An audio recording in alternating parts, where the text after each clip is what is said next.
When it comes to controversial issues that affect all of us, I do discuss them, but I hold off to a point, and that's really because I'm cautious about getting my voice shut off, I suppose, is the best way of putting it. Now, every now and again, an issue comes up in this country, and I watch what's going on and I watch others discuss it. I think to myself, well, surely I need to have my two pennyworth. I'm referring to what happened, well, within and outside Parliament the other day. There was nothing short of a baying mob outside Parliament with banners, shouting and screaming, saying, "You will do what you were told," or it appeared else, effectively, really applying the thumbscrews.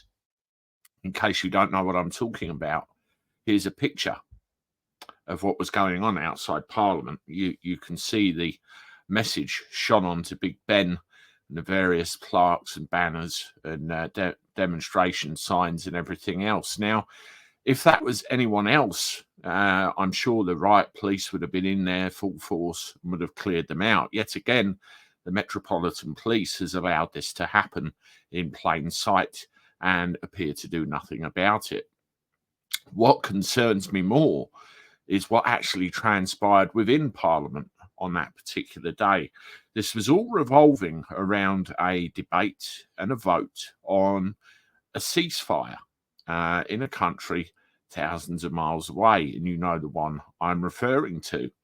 Now, this has happened not only in our Parliament, but it's happened in other institutions of government throughout the globe where they have called for a ceasefire. Now, this is very much a virtue signalling exercise, in my opinion, because no matter what they decide and no matter what they, vote for, it will have no meaningful difference whatsoever on the ground to the people that are involved and affected by this. It will not. And you look at the absolute chaos that has ensued as a result. Now, by Parliament behaving the way they did in this matter, what they're basically saying is if a screaming, raving mob turn up outside Parliament, they will just do what they ask, which means the mob are in charge, Parliament aren't, and therefore we aren't because we're the people that put them there.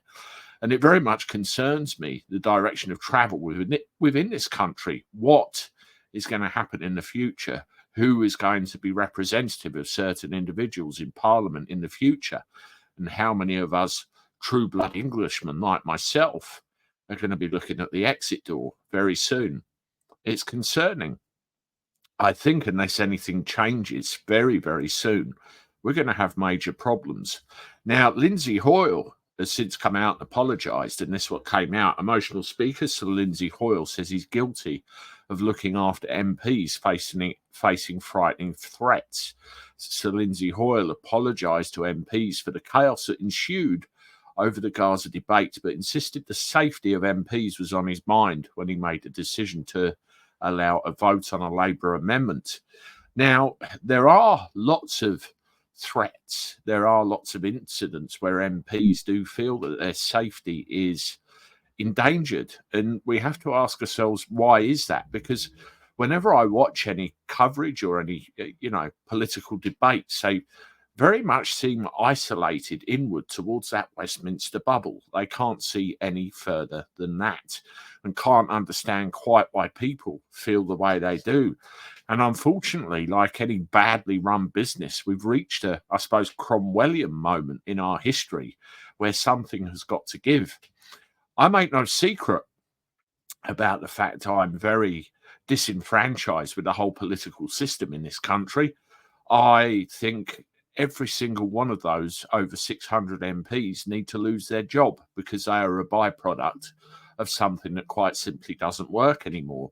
I think we need to go to a system of community leaders. We need to go to a system of people drawn from areas around the country who have an idea what goes on in those areas, have the best interests of our country at their hearts, and start again and generally have a discussion about where we go from here. Some very hard choices are going to have to be made in the future.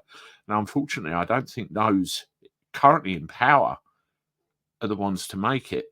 At the end of the day, what is a politician? A politician is somebody elected by us, the public, to serve and answer our best interests within that house for the good of us, their constituents, for the good of the people of this country. Now, you have a look at this, for example. What do MPs do? You can see that straight off the UK Parliament website. The UK public elects members of Parliament to represent the interests and concerns in the House of Commons. MPs consider and can propose new laws as well as raising issues that matter to you in the House. This includes asking government ministers questions about current issues, including those which affect local constituents. So that is the basic role of a politician.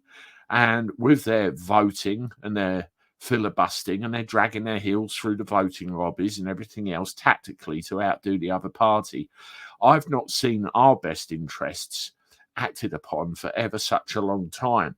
Situations, including this one outside of Parliament, have been allowed to get completely out of control, and they start blaming each other, throwing muck around.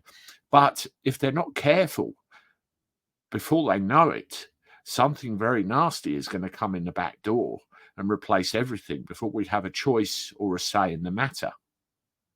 I don't know what you think. Subscribe to the channel if you're worried the same as me. Paz49 has done a video on this. I'll leave a link to that in the description so you can see another opinion on it. And Simon Sideways also had a thing or two to say about this as well. It's a question of priorities. What do they prioritise? The welfare, the British people, or everything and everyone else, everywhere else? The facts are the facts. I just let you know what I think as I see them. Anyway, I'm off. If you want to see another one of my videos, here's one here. I look forward to talking to you again soon. Toodaloo.